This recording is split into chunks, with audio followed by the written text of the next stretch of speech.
자, 예산에 관한 법률. 자, 이건 사실 출제 논점은 없습니다. 없고, 이제 기본적으로 이제 한두 가지는 좀 알고 가야 되는데, 여러분들 549페이지 잠깐 펴보자. 549페이지. 자, 첨삭지도에 이제 기본적인 내용들을 정리해놓고 있어요. 그만 잠깐 좀 보겠는데, 자, 아까 예산의 형태는 일반 회계라는 게 있다 그랬죠? 자, 물어보자. 일반 회계의 수입원은 뭐다? 조세 수입. 그 다음에 특별 회계라는 게 있어요. 현재 보세요. 우체국 가면 우리가 여러분들 택배 이런 거 붙여 안 붙여? 그럼 우리가 돈 내야 안 내? 내죠. 이때 내는 돈은 조세야 그냥 수익적 돈이야. 그렇죠. 수익적 돈이죠. 그래서 우편사업 특별회계라는 게 있어. 조세 말고 다른 수입원에 의해서 특별한 목적으로 사용되기 위한 회계를 특별회계라는데, 그 특별회계 적용되는 법률이 정부기업 예산법이라는 게 있어요. 예산법이 있고, 그 다음에 이제 기금은 이제 여러분들 뭐 이것도 나중에 배우겠지만 국가재정법에 법적 적용받고 있고, 맨 밑에 지방재정이라는 게 나오죠. 지방재정은 국가재정법이 아니라 지방재정법이라는 게 별도로 존재합니다. 맞습니까? 거기 이제 적용받고 있다는 것 정도 숙제서 가져가세요. 그리고 옆에 이제 관리 책임 나왔는데, 지금 외우지 마세요. 지금 외우지 마시고, 지금 외워봤자 금방 또 잊어버려. 그러니까 여러분 할 일은, 예산의 종류가 4개가 있고 각각 정되는 법규가 4가지가 있구나. 그리고 이 가운데 국가재정법을 예산에 관한 기본법이라고 얘기합니다. 예산에 관한 기본법을 국가재정법이라는구나. 이렇게만 숙제해서 가져가십시오. 다른 건 별도로 논점이 없다고 말씀드린 겁니다. 자, 그리고 이제 바로 550페이지 보세요. 자, 중앙예산기관 나왔는데 이것도 출제 논점 없습니다. 출제 잘 안 나오는 것 같은데, 자, 일단은 중앙예산기관이 무엇인가 맨 위에 뭐 개념을 보자. 각 부처의 사업계획을 검토하고 정부 예산을 편성 집행하는 최상위의 기관을 중앙예산기관이라고 언급을 합니다.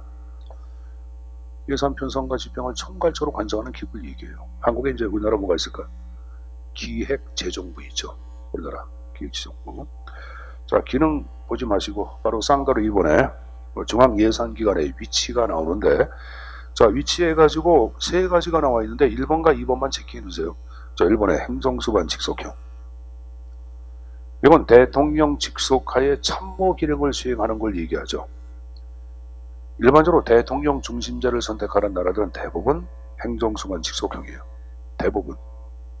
특히 미국 같은 경우에 OMB라고 하는 관리 예산치가 있어요. 오피스 오브 매니지먼트 앤드 버젯의 약자인데, 하여간에 관리 예산처가 지금 여기 안에 행정수반 직속형을 대표한다고 볼 수가 있겠고, 그 다음에 내려가서 재무부형 나온 거 봐. 자, 재무부는 뭐냐? 거기 여러분들 물어놔요.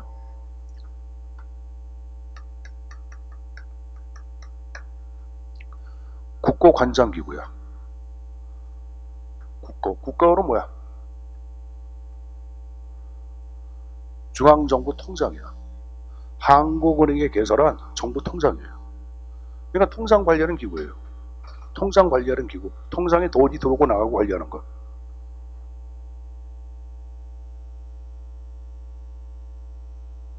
어디로 왔어? 그게 이제 재무부형인데, 그 재무부 자체가 중앙예산기관인 거. 현재 한국의 기획재정부가 우리나라의 국고관리관장기구야. 우리나라의 재무부는 바로 뭐다? 기획재정부야. 우리나라 같은 경우에는 여러분들 대통령 중심제지만 예외적으로 재무부형의 형태. 물론 재무부형은 의원 내각제를 선택하는 나라들은 재무부의 형태를 많이 취하고, 영국하고 여러분 일본 나와서 안 나왔어? 나왔죠, 여러분들. 그러니까 한국은 대통령 중심제지만 예외적으로 중앙예산기관은 재무부형의 형태를 취하고 있다. 이렇게만 정의. 되죠? 자, 오른쪽에 쌍가루 3번에 한개 정행정기관이 지금 나오고 있어요. 자, 일단은 기획재정부 자체가 나왔는데, 거기 2번째 줄 끝에 기획재정부는 예산 편성과 집행을 총괄적으로 담당하는 중앙예산기관이다. 중앙행정기관에 이렇게 나와서 안 나왔어? 나왔죠. 아울러 그 밑에 예산의 세입의 총괄기는, 이 세입의 총괄기라는 말은 통장에 돈이 들어오는 걸 관리한다고 보는 거예요. 이게 바로 뭐예요? 이게 바로 재무부를 얘기하는 거예요. 결산 및 회계기록이 국고수지, 통장에 돈이 들어오고 나가고 총괄적으로 관장하는 재무부를 얘기하는 거예요. 그러니까 쉽게 기획재정부는 중앙예산기관이면서 우리나라의 국고 소지 총괄 기구에 해당이 돼야 안 돼. 되죠? 그리고 하나만 더 물어보자. 쥐가 하나 더 있어요. 무슨 쥐가 있을까? 이름이 뭐야? 기획.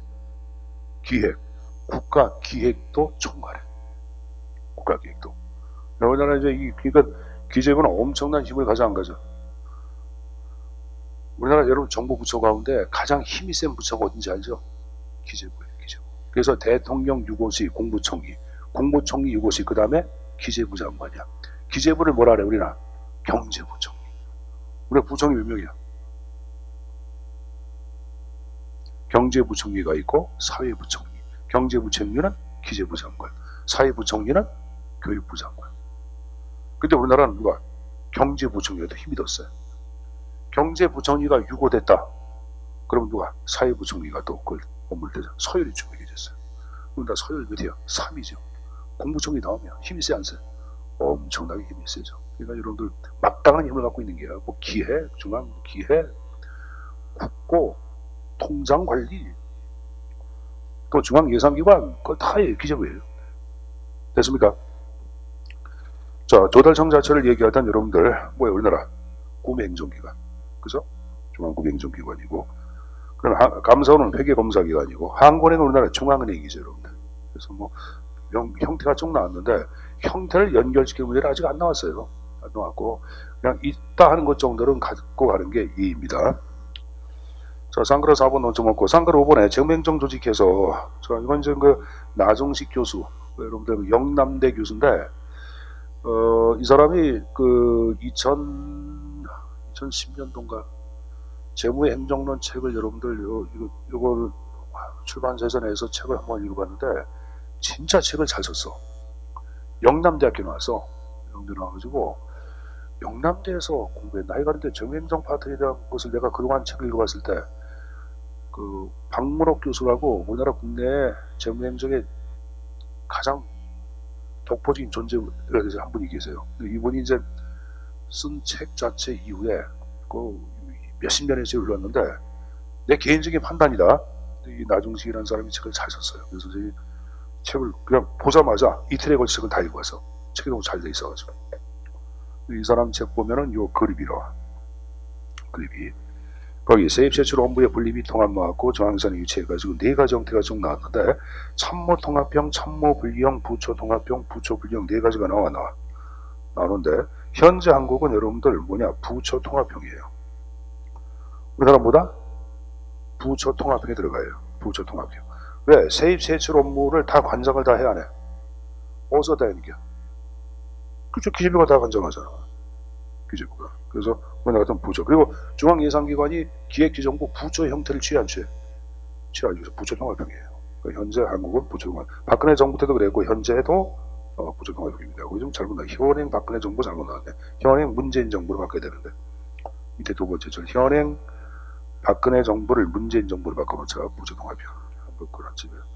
자, 그거 좀 바꿔놓으세요. 뭐 상관없습니다.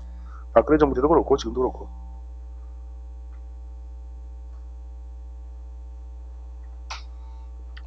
자, 이거 봤으면은 이제 넘겨서 절을 바꿔서 제2절에 예산의 기능과 원칙을 보겠는데, 자, 출제 포인트를 보세요. 야, 별표 3개 A자, 이거 나오죠. 그죠? A급짜리. 아마 재무행정에서 출제 빈출이 가장 높은 것이 이게 예산의 원칙이 아닐까 할 정도로 문제에서 아주 많이 거론되는 파트 가운데 하나가 예산의 원칙입니다. 예산의 원칙은 매년 출제에서 언급이 돼요, 여러분들. 그만큼 중요하다고 말씀을 드리는 겁니다.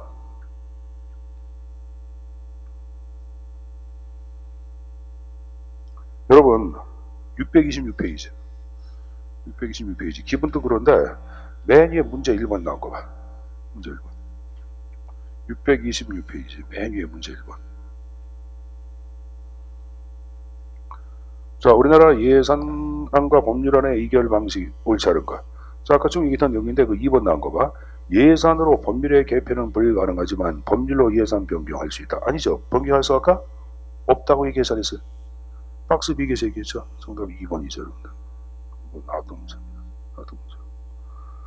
요새 이제 그 뒤에 뭐 2018년도하고 여러분들 19년도 기출 문제 쭉 적어놨는데 나중에 한번 보도록 하시고, 자, 이건 예산의 원칙은 제가 출처 민주 형태가 A급이라고 얘기했죠. 자, 그래서 이제 그거 하나하나 내용을 정리를 좀 하도록 하겠습니다. 자, 일단 예산의 기능 파트부터 한번 보자. 자, 예산의 기능을 대표하는 것이 교재에 5가지 형태가 쭉 나와 있을 거예요. 재정 통제, 두 번째 정치, 세 번째 법적 관리, 경제에서 5가지 형태가 쭉 나왔다. 자, 일단은 재정 통제 기능 자체를 얘기할 때는, 자, 거기다 보자, 여러분들. 정부에서 편성한 예산안 자체는 어디에 심의를 받고 확정이 되죠? 1번, 국회. 몇 번? 1번. 정부에서 편성한 예산은 국회에 심의 의결을 받고 확정이 돼. 그럼 예산이 성립될 경우에는 행정부의 재정에 대해서 국회가 통제하는 기능이 함께 수행이 되는 게 안 되는 게 되는 거죠. 이게 재정 통제 기능이야. 자, 이건 상식이야. 여기 보자. 중학교 책임 나와. 19세기를 우리는 입법국가, 20을 행정국가라고 해야 해. 그럼 초등학교 안 나왔어? 중학교. 자, 여기 보자.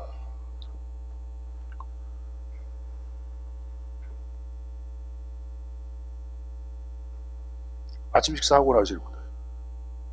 한 사람, 두 사람, 세 사람. 다른 분들은 식사 안 하고 나와. 그제? 배고프지? 말할 기운도 없지. 자, 여기 보자. 물어보질 말아야지. 내가 물어볼 내가 바보다. 자, 19세기를 입법국가란 말을 쓰고 20을 행정국가라고 얘기해. 이건 입법부가 힘이 센 국가고 이건 행정부가 힘이 센 국가야. 그럼 재정 통제 기능은 입법부가 행정부의 재정을 통제하게 한 거니까 19세기 입법국가 때 강조가 됐을까? 20세기일까? 언제? 19세기. 이걸 근대국가라고 얘기하지. 그래서 근대국가 때 가장 중시한 기능을 얘기해라. 그럼 재정 통제 기능을 얘기하는 거예요. 1번 그 표현이야. 자, 정책 기능 자체를 얘기할 때는, 자, 예산이 만들어지는 과정에서는 돈을 더 달라. 안 돼, 삭감한다. 서로 싸움질이 안 해. 합니다. 관련 집단, 부처, 국회하고 정부 사이에 막 싸움질 합니다. 조정 타협을 거치면서 예산이 성립이 돼. 그걸 정책 기능을 수행하는 예산이라고 얘기합니다. 자, 오른쪽에 법적 기능을 얘기할 때는, 자, 여기 들어보자. 특히 세출 예산은 정해진 목적, 이게 보자. 국방 예산은 뭐를 위해 써야 돼? 국방의 용도로 써야 되겠지. 근데 이것을 국방 용도로 쓰지 않고 다른 목적으로 착보고 했어. 그럼 법적인 제재를 받아 안 받아? 법적 기능을 수행하는 예산. 자, 관리적 기능. 선생님 보세요. 자, 물어볼게요. 정부의 예산은 1년 동안에, 잘 들어봐, 정부의 사업계획을 금액으로 표시한 것. 1년 동안의 사업계획에 들어가는 금액을 표시한 것. 뭐지 뭐야. 그럼 예산을 여러분들 여러분들 여기 보자. 심의 집행한다는 것은 정부의 사업계획을 관리, 관장한다고 볼 수가 있어 없어? 있죠. 이 말은 관리, 관장 기능이야.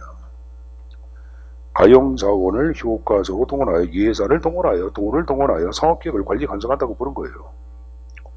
자, 상가로 보내 경제적 기능을 대표하는 것들 4가지 형태가 지금 나와 있습니다. 자, 앞에다 적어보자. 안성재배.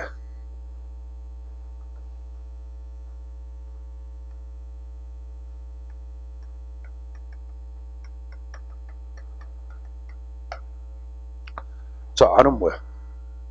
경제 안정 기능. 성은 경제 성장 촉진.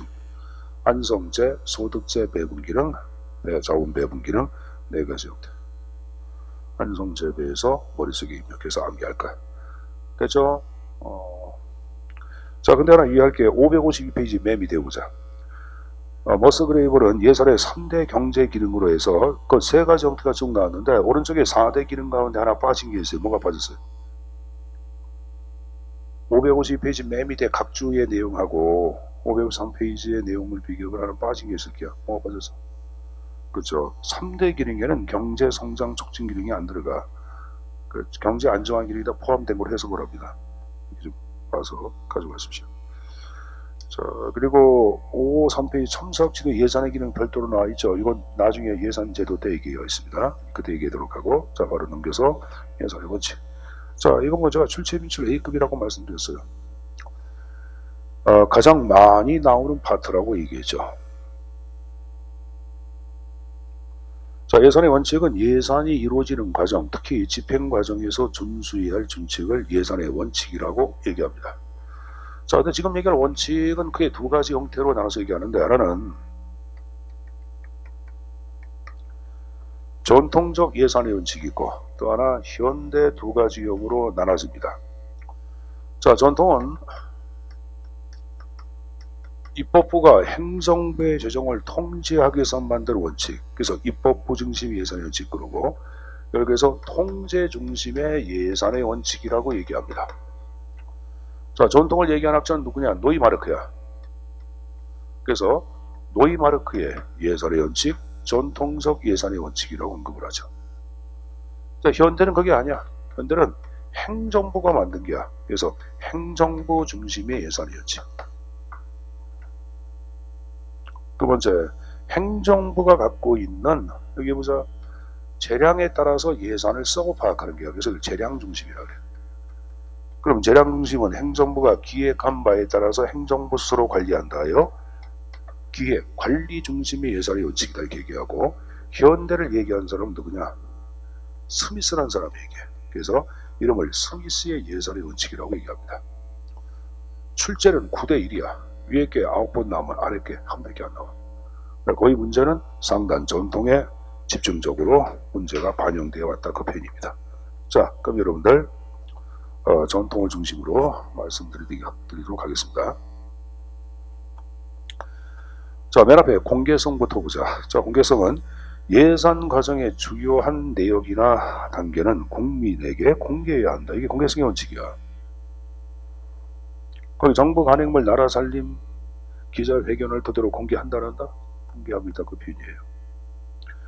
자, 근데 이 공개성 원칙의 예외, 특히 현대는 예외를 굉장히 중시하겠죠. 현대는.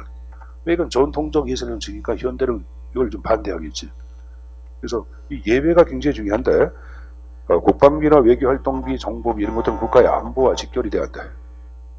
국가의 안보 아니야 직결되기 때문에 이쪽은 공개 원칙의 예외로 보고 있습니다. 국가정보원 예산도 공개 안 합니다. 예산 내역을. 두 번째, 명료성.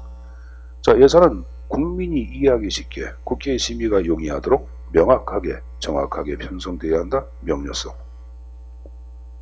그럼 이 명료성 원칙이 예외가 되는가? 거기 총괄 예산 하나만 좀 정해두세요. 총괄 예산 하나만 좀 정해두세요.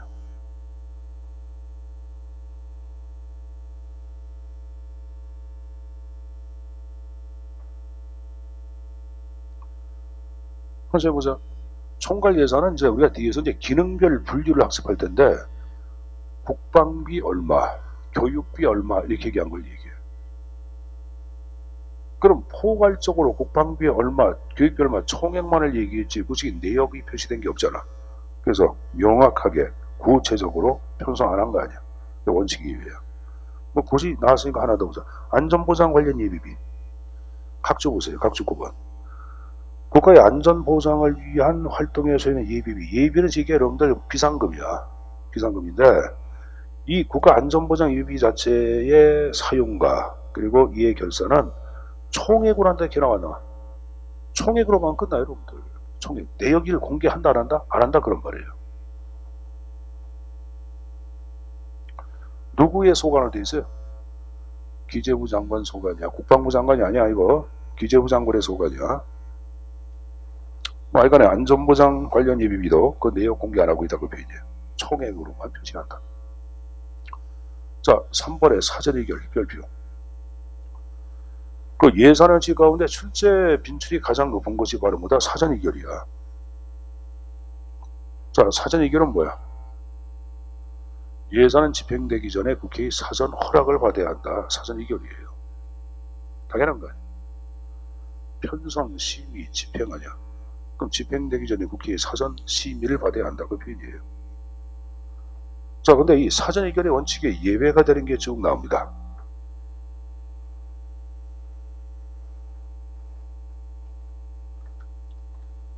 자, 첫 번째 나온 게 준 예산이 나오고 있는데, 자, 이건 여러분들 노트나 교재에다 이렇게 적어보자. 요게 2020년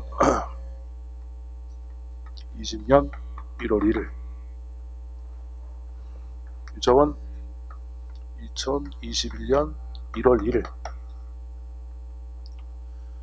여러분, 2021년도 정부 예산안은 개실 언제 전까지? 120일 전까지 행정부에서 편성을 하도록 되어 있습니다. 그리고 자, 30일 전까지 국회에서 심의 끝내야 돼. 이게 확정돼야 돼.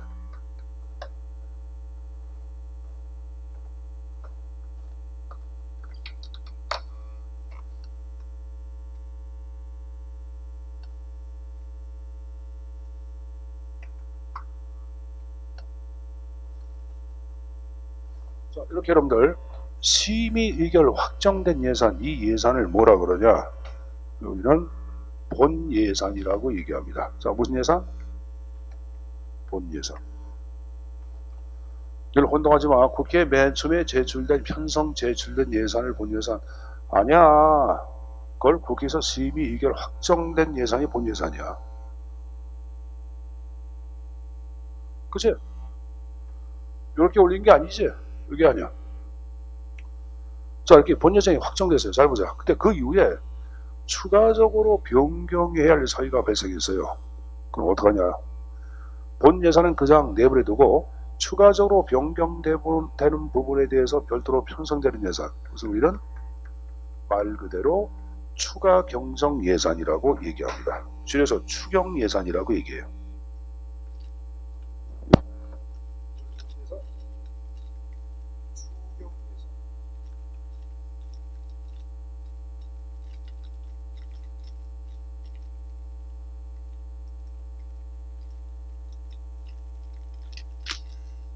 그런데 하나 유의할 게 있어요. 추경 예산은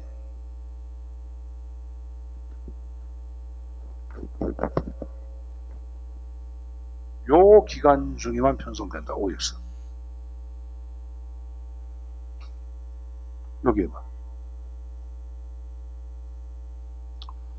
아닙니다. 2012년도 내내 편성이 가능한 거예요. 알았습니까? 네네. 그 올해도 뭐 예산 추경 예산 편성해서 뭐 한다 이렇게 했잖아요. 자, 여기 보세요. 뭐라면 30일 전까지 국회에서 본 예산을 심의결 확정해야 돼. 근데 국회에서 파행국회가 발생했어. 야가 장애투쟁하고 여러분들, 지선미아가 여러분들 그 협정 종결에 대해서 반대한다 뭐 해서 뭐 하고. 그래서 이때 여러분들 의결을 못했어요. 요때 하려고 해서 못해서, 즉 회계연도가 개시가 됐음에도 불구하고 예산이 불성립해서 이 불성립되는 예산을 우리는 뭐라 그러냐?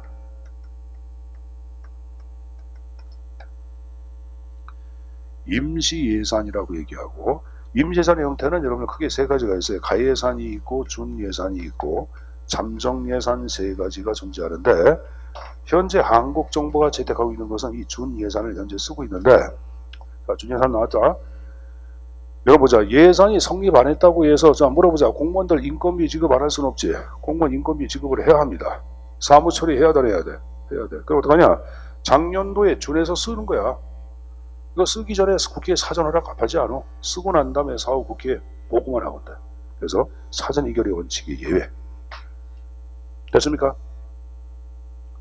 내가 추경 예산도 얘기했고 본 예산도 개념을 얘기했어요. 자, 사전 의결 계속 봅시다. 자, 두 번째 나온 게 뭐가 나왔어요? 예비비의 지출. 예비는 뭡니까? 자, 여기 보세요.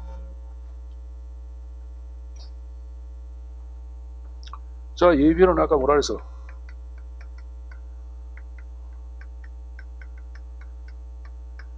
쉽게 국가 비상금이야. 자, 7, 8에 뭐라고 전화했어? 국회? 비상금. 자, 그럼 여기 보자. 아버지가 있고 아들이 있어. 아버지가 뭐냐? 국회야. 아들이 뭐냐? 행정부야.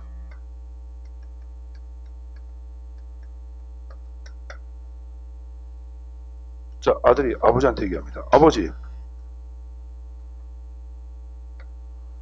저 설악산으로 수학여행 가는데 비상금 좀 주세요 라고 얘기합니다. 그러니까 아버지가 얼마가 필요하냐니까 아들이 10만원이요. 자, 잘 봐봐. 10만원 요 총액에 대해서는 아버지 허락을 받아야 돼. 총액은. 아버지가 야 인마 10만원씩이나 가져가 자식아 5만원만 가져가 5만원 가져가야지. 자, 정부도 마찬가지야. 예비비 총액 자체를 얘기할 때는 국회의 사전 허락을 받아야 돼. 근데 아버지가 기분 좋아서 그래 10만원 주마 10만원 줬어. 그러면 10만원 갖고 아들이 쓸 때는 지가 알아서 써 안 써? 아, 지가 알아서 쓰겠지. 내 친구가 여러분들 내가 저기 대포항 가서 회 사줄게 그럽니다. 그래서 아 좋다고 따라갔어요. 그래서 난전에서 회를 사가지고 여러분들 전복치에다가 여러분들 우럭회에다가 회를 맛있게 먹고 소주도 한 잔 빨고 기분 좋았어. 그래서 친구가 아 계산해야지. 그런데 갑자기 뭐라 그러냐? 어머머 지갑을 안 가져왔네 이렇게 얘기합니다. 그럼 우리 남학생들 마시가 안 가. 마시가죠. 그렇다고 여학생을 여러분들 새우잡이 여선에 팔아먹을 수도 없고 어떡합니까? 아버지가 준 10만원 갖고 계산해야 되나 해야 돼? 해야지. 그 아버지한테 전화해서 여쭤봐. 아버지 친구가 회사 주기로 해서 오더니 오리발레 밀어요. 어떠해요? 아니죠. 알아서 써 안 써? 알아서 쓰는 거예요 여러분들. 그러니까 여러분들 정부도 마찬가지야. 예비비를 집행 지출할 때는 그냥 알아서 쓰는 거예요. 그래서 예비비 지출이란 말이 나온 거예요. 자, 예비비 좀 보고 가자. 587페이지.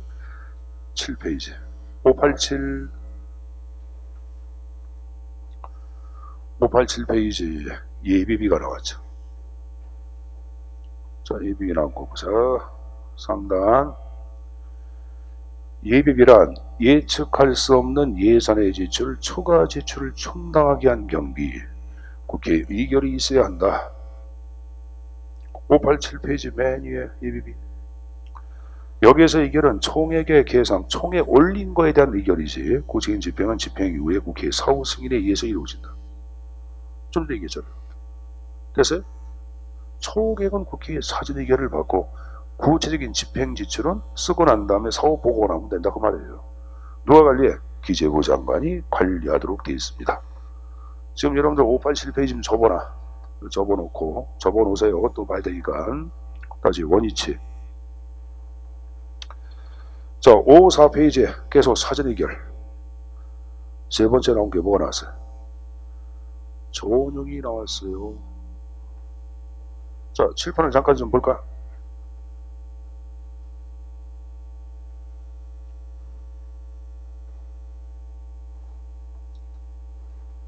여러분 예산은 예산 과목이라는 게 있어요.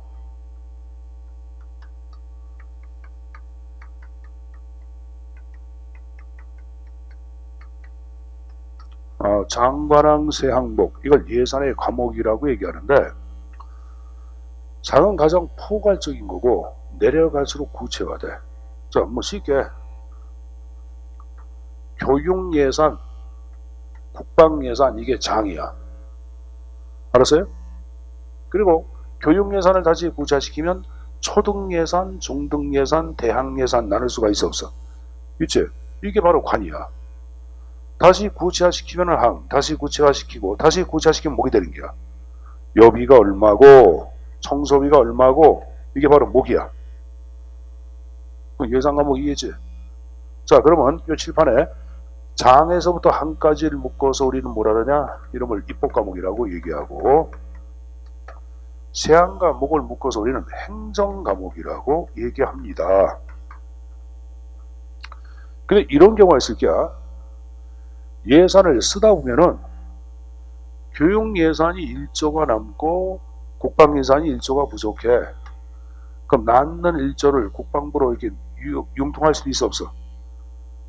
있겠지. 이게 입법 과목 간의 상호 융통이 이루어지는 거야. 이걸 우리는 옮길일자를 써가지고 이용이라고 언급을 합니다. 뭐라 한다? 이용. 다시 한번 입법 과목 간의 상호 융통을 뭐라 한다? 이용이라고 언급을 해. 이용.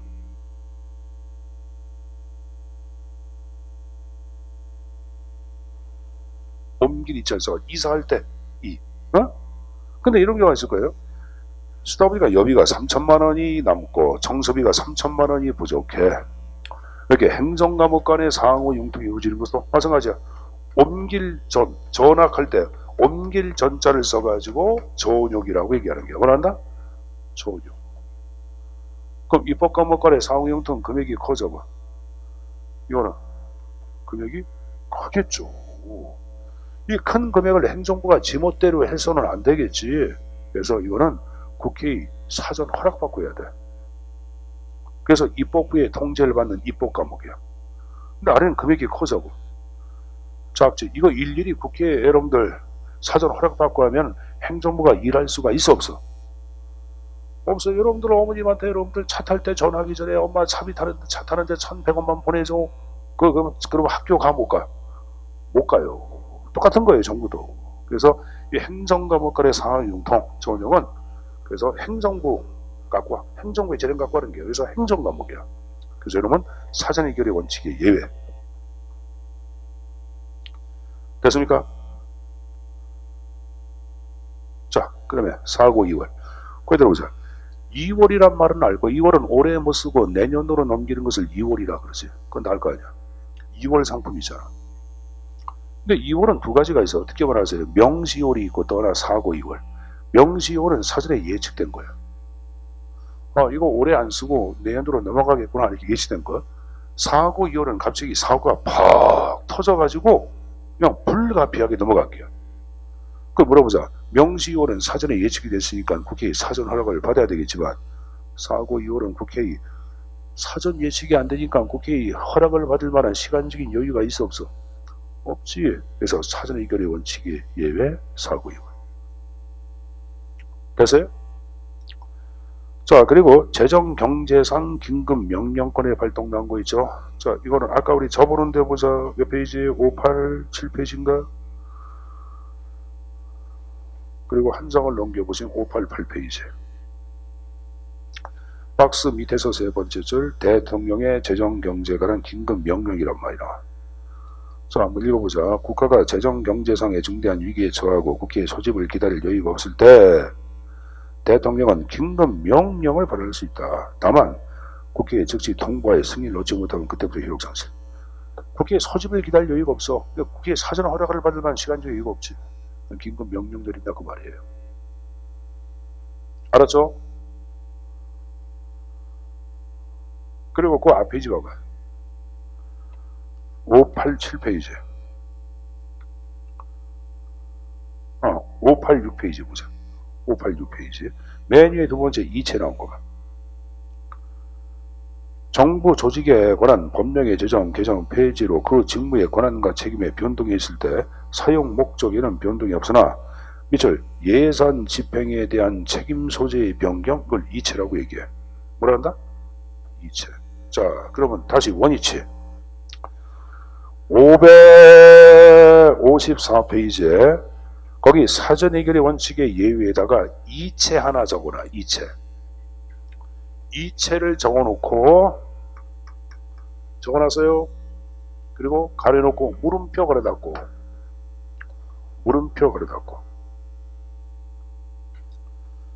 자, 그대로 보자. 그럼 이체는 지금 읽어봤으니까 제가 예증을 들어드릴게.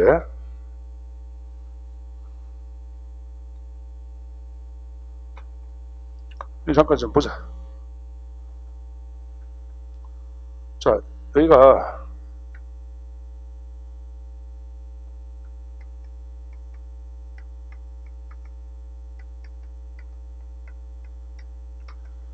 자, 박근혜 정부 때 이제 보건복지가족부 여성부. 자, 여성부가 하는 일은 뭐예요? 여성부는 뭘 할까? 여성부가 하는 일. 누굴 위해서 일하는 게야? 그럼 전 세계적으로 여성부가 있는 나라는 어디밖에 없다? 대한민국. 다른 나라는 없어요. 그럼 여성부와 여성도 모두 만들어야 돼. 남성부. 그래서 이거는 여성을 위하면서도 하여간에 또 여성 자체를 한편으로는 차별하는 것도 있는 거예요. 근데 이제 우리나라 이제 노무현 정부 때 이게 만들어지거든. 그때 만들어진 여성 인권을 보호하기 위한 것도 있겠지만 또 성권도 있고 그러니까 이런 표도 또 있어야 되겠지. 그래서 여러 가지 사정에 의해서 만들어진 것 같아. 근데 어쨌든 간에 여성부를 만들어 놨으니까 여성부가 뭘 해야 돼, 해야 돼. 해야 할 거 아닙니까? 그죠? 그러니까 뭐 할 일이 없는 게야. 다른 부처가 중첩이 되고. 그럼 어떡하냐? 그래서 보건복지부에서 이 가족 정책과 관련된 모든 기능을 여기로 이관시켜줘. 박근혜 정부 때. 어? 그래서 이게 보복부가 돼. 보건복지부. 요게 여가부, 여성가족부가 돼, 명칭이. 그럼 가정과 관련된 사업, 정책의 책임 소재가 보건복지부 장관에서부터 누구 장관으로? 여성부 장관으로 책임 변경이 이루어지는 거죠. 이걸 이치라고 해요. 이런 거 할 때 국회에 사전 허락을 받을 필요가 없다고 얘기하는 사람이 있는데 이건 약간 좀 논란이 있죠. 그래서 내가 물음표란 이유는 다시 586페이지 이체 나온 거. 그래서 자, 이체 위에 두 번째 끝에 이용과 전용을 수반하는 것이 일반적. 이체할 때는 이용과 전용이 수반되겠지. 그래 안 그래요? 그래 안 그래요? 그러겠지. 근데 이체는 기재부 장관이 관리하는데 보자. 전용이 수반되는 이체는 국회에 의결을 받을 필요가 없어요. 근데 이용은 여러분 국회 허락을 받고 해야 되나야 돼. 그래서 이용이 수반되는 이체는 국회 허락을 받아야 한다는 입장을 나눠줘야 돼. 이게 정확한 표현이에요. 그래서 여기 보자. 시험 문제에서 한 번 보세요. 어떤 때는 이체가 사전 의결의 원칙의 예외로, 어떤 때는 사전 의결을 받는 거로 시험지가 두 번 다 나왔어요. 옛날에 시험지에 보면은. 그러니까 여러분들이 정답 갖고 헤매지. 헤매죠. 그래서 그 이유는 이것 때문에 그런 거예요. 최근의 문제에서는 이체가 사전 의결의 원칙의 예외로 문제가 나와서 최근에 한 2, 3년 됐어요, 여러분들. 그러니까 논란이 있기 때문에 물음표에 든 거고 다른 걸 보고 답의 형태를 찾아가셔야 합니다. 알았습니까? 별거 아니야. 선생님 왜 정답을 하나로 얘기 못합니까? 그건 하나로 얘기할 수 없어요. 이체 자체가 전용이 수반되는 이체가 있고 이용에서는 이체가 있기 때문에 하나로 얘기할 수 있는 것은 아니에요, 여러분들. 자, 일단 적어놓자. 사전 의결 원칙에다가 예비역.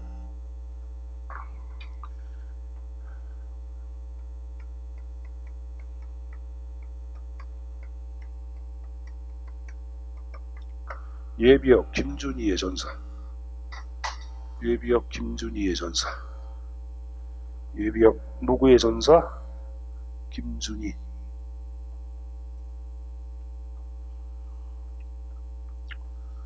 자, 예비역 얘는 뭐야? 예비비의 지출. 김준희에서 기는 예산 재정 긴급 명령. 김이 긴으로 바뀐다. 응? 준 예산. 이 이체. 전용 사구용.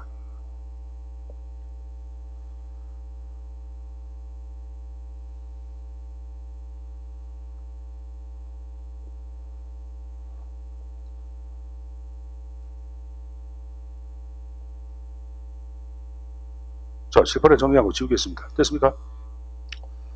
자, 이제 또 네 번째 원칙을 보자. 한정성 원칙. 한번 읽어보세요. 예산의 각 항목의 명확한 한계를 지니한다. 즉 정해진 목적을 위해, 정해진 금액을 위해, 정해진 기간 내 이런 말이 나오잖아요, 여러분들.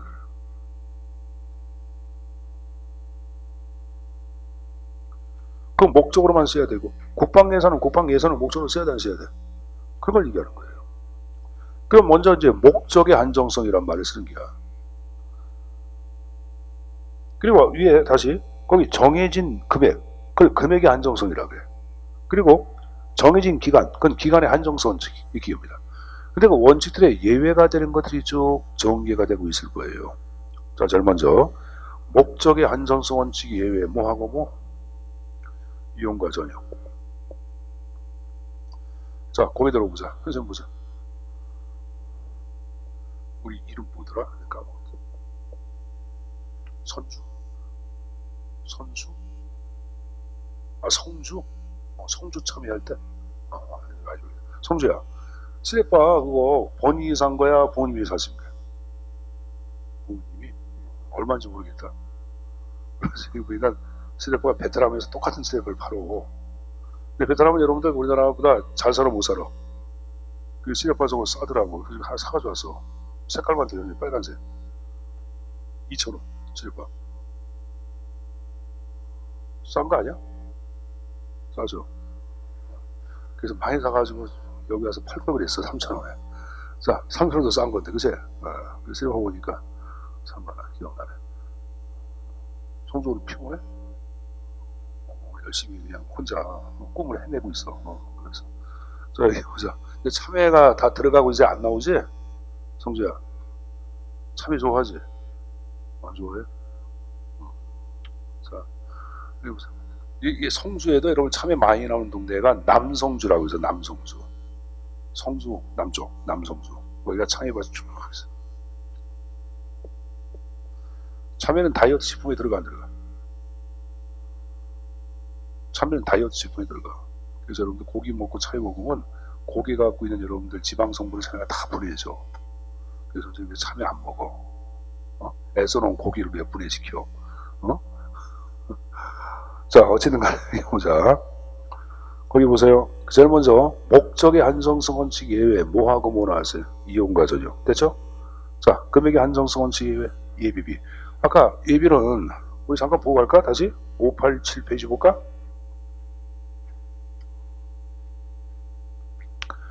(587) 페이지 그 메뉴 예비비 개념 나온 거 봐.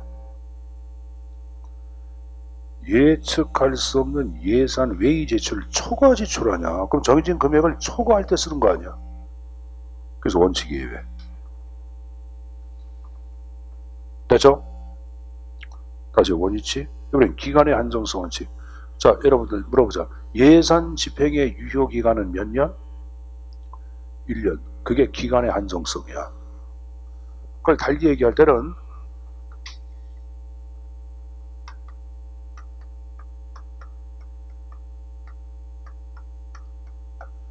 그걸 회계연도 독립의 원칙이라고 표현하기도 합니다. 자, 뭐라고 표현한다? 회계연도 독립의 원칙으로 표현하기도 한다. 회계연도 독립의 원칙으로 표현하기도 한다.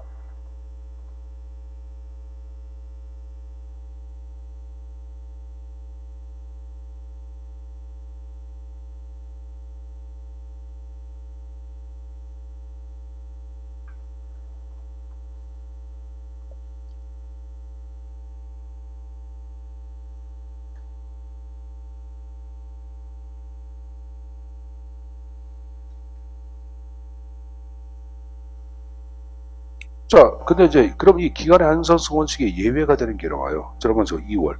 이거는 올해 안 쓰고 내년도로 넘겼으니까 당연히 한정성 원칙 예외지. 자, 두 번째 계속비가 나왔어요. 자, 뒤에 계속비를 볼까? 587페이지를 또 펴보자. 586페이지. 586 하단에 계속비 나왔죠. 자, 우리 예쁜 성주가 계속비 읽어보자.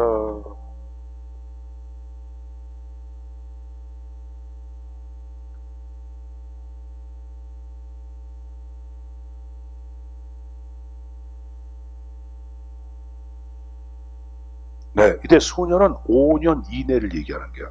거기 여러분들 하나, 둘, 셋, 네 번째 이때 해가지고 5년 이내 이렇게 나와. 나오죠, 끝에. 한번 해보자. 요거야, 별거 아니야. 해보자. 2021년부터 2025년도 5년도에 걸쳐서 한강 수지 환경 개선 사업을 실시하려고 그래. 그럼 이때 들어가 5년 아니야. 그럼 5년에 걸쳐서 들어가는 총 경비가 예를 들어서 5조라고 가정해보자.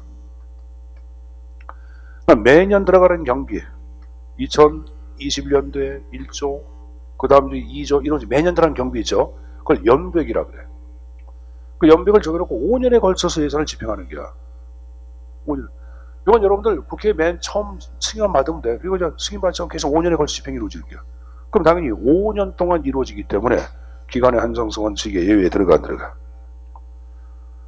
들어가는 거예요. 그래서 여러분들 다시 원위치 계속 비나와 있는 거예요. 알았습니까? 계속 그 페이지 펴보자. 지금 그 페이지 586페이지에 586페이지 말고 587페이지에 중간에 국고 채무 부담액이라는 게 나와. 나와있죠. 자, 이게 뭔가 또 개념을 봐야 되는데, 우리 성주 뒤에 우리 미남이 그거 한번 읽어보자. 국고채무 부담액이 587페이지에 국고채무 부담액이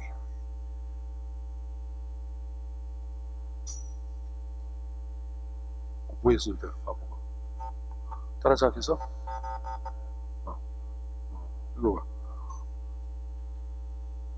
국고채무 부담액이 처음부터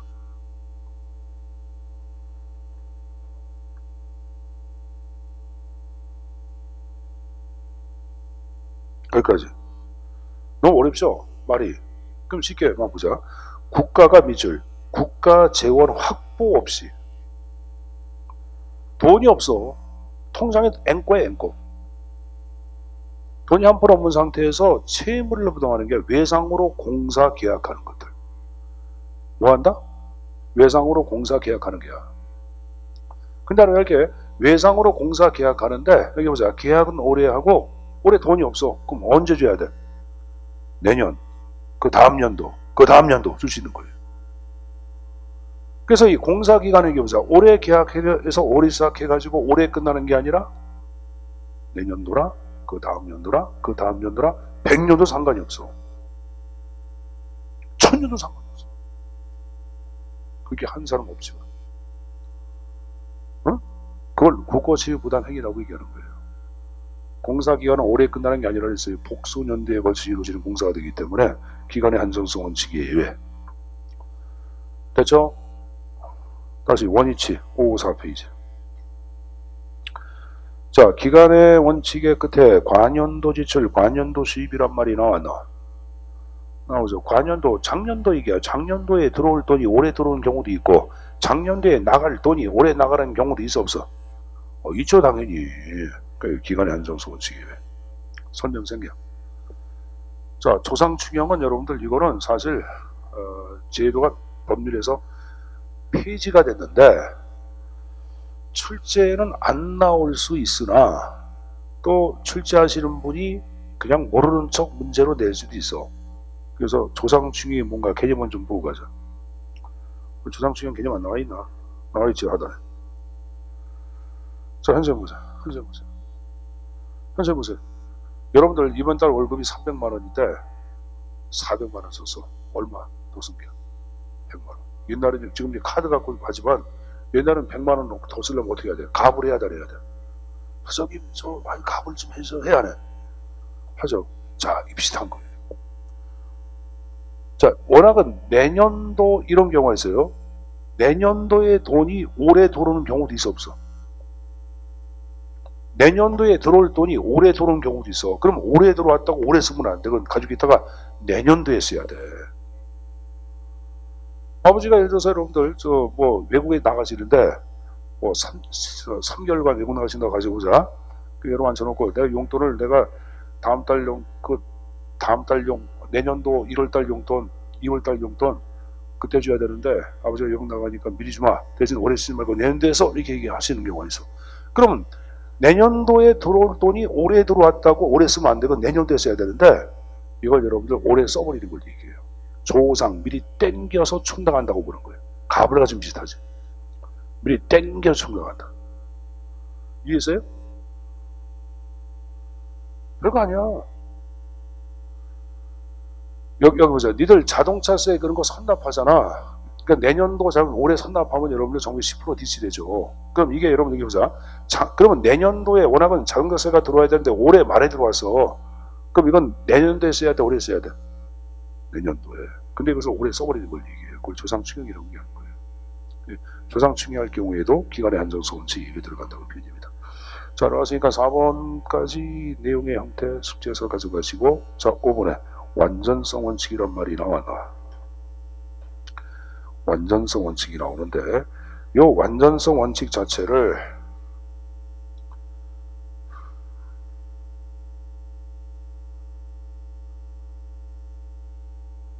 보자. 총계주의 원칙이라고도 합니다. 뭐라 그런다? 총계주의 원칙. 총계주의 원칙. 자, 이걸 왜 총계주의 원칙이라고 얘기하는지 그걸 말씀드리겠는데, 자, 5번에 완전성 교표라는 거 보자. 예산에는 밑줄 모든 세입과 세출이 완전히 계상은 예산서에 기록되어야 한다고 부르는 거야. 예산서에 기록되어야 하며 그런 말이에요. 계상.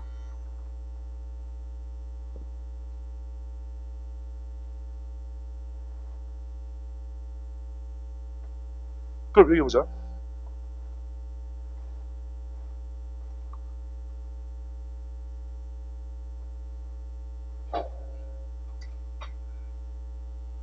모든 세입과 세출을 기록한 예산, 그걸 우리는 총계산이라고 해요. 무슨 예산? 총계산. 그래서 완전성을 총계주어 짓그르는 거예요. 근데 여기서 징세비를 뺀 나머지를 우리는 순계예산이라고 합니다. 자, 징세비를 뺀 나머지를 뭐라 한다? 순계예산. 징세비를 징수비라고 돼. 징세비, 징수비 같은 말입니다.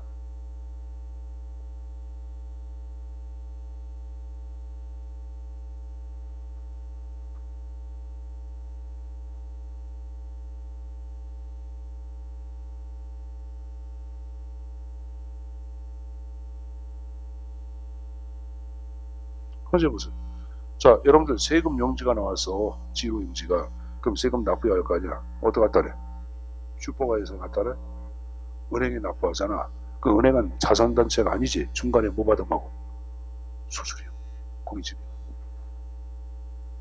근데 그거는 기록 안 하고 그걸 빼서 기록한 거. 그걸 우리 뭐라 하냐? 순계예산이라고 그래. 그 순계예산은 다 기록한 게 아니라 징세비는 빠져 있잖아. 그래서 완전성 원칙이에요. 별거 아닙니다. 자, 그 다음 뭐가 나왔어요? 기금이 나왔어, 안 나왔어?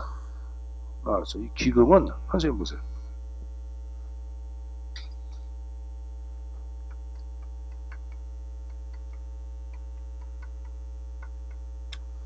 자, 보건복지부에서 사회복지기금을 운영하는데, 자, 기금, 자, 여기 보건복지부 여기 보자. 세입, 세출 예산서가 있어, 없어? 있겠지. 그러면 요, 사회복지기금도 세입이 있고 세출이 있어, 없어? 있겠죠. 그러면 보건복지부 세입 세출 예산서에 사회복지기금이 여기에 기록되냐? 아닙니다. 여기에 기록이 안 돼. 별도로 환상이다. 보건복지부 세입 세출 1년 예산을 발표할 때는 이 안에는 사회복지기금 포함되어 있다, 안 되어 있다? 안 되어 있고 별도로 관리하도록 되어 있습니다. 그래서 완전성 원칙이 예외.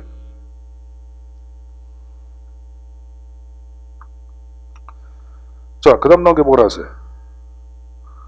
수입 대체 경비란 말이 나와, 안 나와? 나오죠.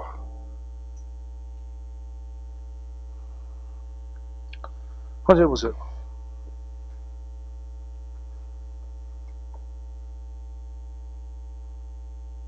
자, 내가 지금 이걸 기적으로 써. 이름을 그대로 보자. 그게 뭐야? 그대로 수입이 뭐 경비로 대체가 돼. 자, 여기 보자. 우리 국공립대학원 논문심사비라는 게 있어요. 그럼 논문을 쓰는 사람들한테 돈을 받아. 자, 이게 예를 들어서 들어온 게 1000만원이다. 그럼 1000만원은 뭐야? 논문 심사하는 분들 뭐 논문 심사비로 나간다가. 이게 바로 경비야. 1000만원에 그대로 이렇게 들어가는 거야. 그러면 서울국립대학교 대학원 세입세출 예산서에서는 이걸 기록할 필요가 없습니다. 왜? 세입이 그대로 뭐로 넘어가? 경비로 하기 때문에 굳이 그렇게 필요 없어요. 그래서 이걸 기록 안 하고 쓴다고 해요. 그래서 완전성 원칙이에요. 됐어요?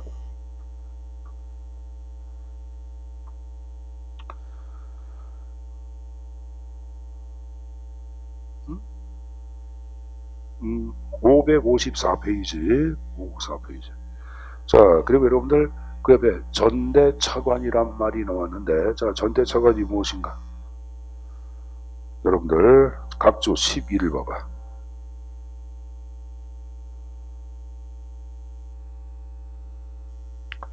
11번. 자, 현물 출자 끝에 외국 창안의 전대란 말이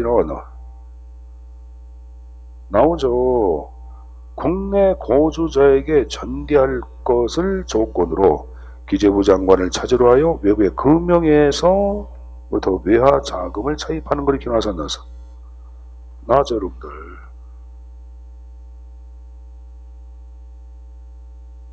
거기 여러분들 차관물 전대를 보지 마세요. 몸에 또 헷갈려. 전대 차관만 읽어두시면 됩니다. 다시 해보세요.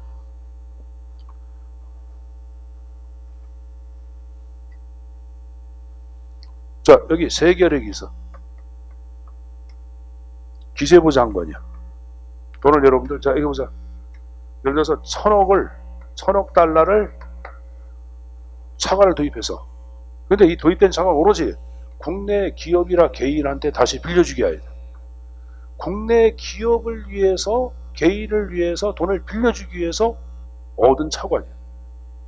그럼 기획재정부 세입 제출 예산에 전대 차관은 기록이 되냐? 기록이 안 되고 별도로 관리하도록 되어 있습니다. 별도로. 그래서 완전성 원칙 예외. 이해했어요? 여러분들 지금 얘기한 전대 차관이 뭔지 이해했어요? 이해 안 가르치는 분. 다시 외국의 은행에서도 돈을 빌렸어. 누가 기재부 장관이 그 차관 아니야. 근데 이 차관이 오로지 뭐로만 써야 되냐? 국내 기업이나 개인한테 돈을 빌려주기 위해서. 국내 개인이나 기업한테. 특히 이제 기업을 위해서 많이 여러분들 전수차관하는 거야. 기업을 위해서. 국내 기업 자체가 돈이 없어. 그럼 여러분들 얘들이 직접 여기에 돈을 빌리니까 공생이 떨어져. 돈이 안 빌려줘. 그럼 어떡하냐? 국가에서 돈을 대신 빌려가지고 삼성, 현대 이렇게 돈 빌려주는 거야. 다시. 근데 무슨 기획재정부 세입 제출 예산서에 기록이 된다 안 된다? 안 된다. 그래서 완전성 원칙 예외. 자, 그리고 이제 하나 더 나온 게 국가에 뭐가 나왔어요? 현물 출자란 말이 나왔어요. 뭐가 나왔다? 현물 출자. 현물 출자란 말은 선생님 보자. 현금과 동일한 물건을 얘기합니다.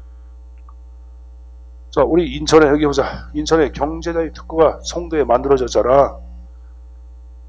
그래서 외국에 있는 여러분들 기업들이 거기에 들어와서 많이 초창기에 들어온 기업 가운데 제론인가 제록스인가 이 회사가 뭐냐면은 제약회사야. 제약회사. 근데 뭘 하려고 그랬냐면은 에이즈 백신 연구, 백신을 만들려고 하는 연구된 회사인데 FDA 3단계를 통과를 해. FDA는 1단계부터 5단계까지 가야 되는데 3단계를 통과하면 75%의 성공 확률이 있어. 내가 이게 딱 들어오니까 인천에서 보니까 괜찮아. 그래서 인천에서 우리 당신네 회사 우리 출사 좀 하고 싶은데요. 그러니까 하세요. 우리 땅을 하겠습니다. 그럼 땅은 현금이야 현물이야? 현물이야. 그걸 출자한 거예요. 그래서 국내에 들어와. 근데 백신 연구가 실패가 돼. 인천이 망해 안 망해? 안 망했어. 근데 이 회사가 다른 곳으로 히트를 쳤어. 여러분들 그 투자한 거 다 회수했고 돈 남겼어. 인천. 그때 인천 잘해서 못해서 잘한 거지. 운이 좋았던 거지. 자, 하여간에 요걸 뭐라냐? 현물 출자 그러는데 이것도 여기 보자. 인천광역시 예산서에 기록이 된다 안 된다? 기록되지 않고 별도로 관리하도록 되어 있습니다. 그래서 완전성 원칙이 지금 놓고 있는 거예요.